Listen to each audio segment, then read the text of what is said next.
Good morning, students. Today we will continue our chapter Constitutional Design. In this video we will discuss about Constituent Assembly. The drafting of the document called the Constitution was done by an assembly of elected representatives called the Constitution Assembly.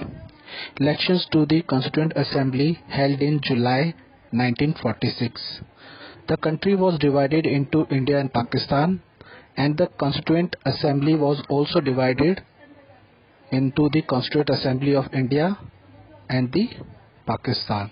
The first meeting was held in December 1946.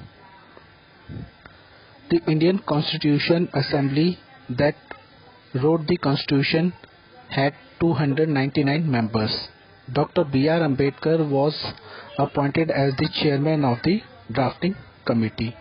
It took 2 years, 11 months and 18 days to come up with the final draft, which was adopted on November 26, 1949. The important member of this drafting committee were: first, Dr. Rajendra Prasad was the president of Constituent Assembly, and B.R. Ambedkar was the chairman of the drafting committee. Now the question is, why should we accept the constitution made by this assembly more than 6 decades ago? The constitution doesn't reflect the views of its members only.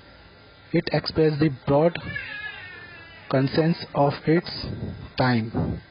The second reason for accepting the Constitution is that the Constituent Assembly represented the people of India. Finally, the manner in which the Constituent Assembly worked gave sanctity to the Constitution. The Constituent Assembly worked in a systematic, open and consensual manner. First, some basic principles were decided and arranged upon. Then a drafting committee chaired by B.R. Ambedkar prepared a draft constitution for discussion.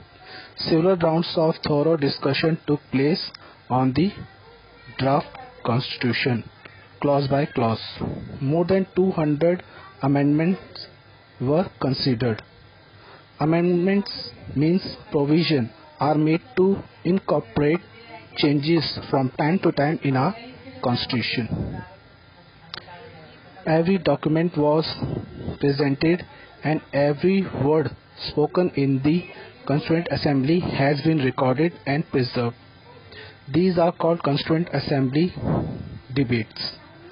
Constitution was adopted on 26 November 1949 and enacted on 26 January 1950 when India became Republic. To mark this day, we celebrate January 26 as Republic Day every year. The Constitution reflects the best minds of our country. Its members represented mini India. It is the longest written constitution in the world. So this is it for today, students. Further topics of this chapter we will study in next class. Thank you, students.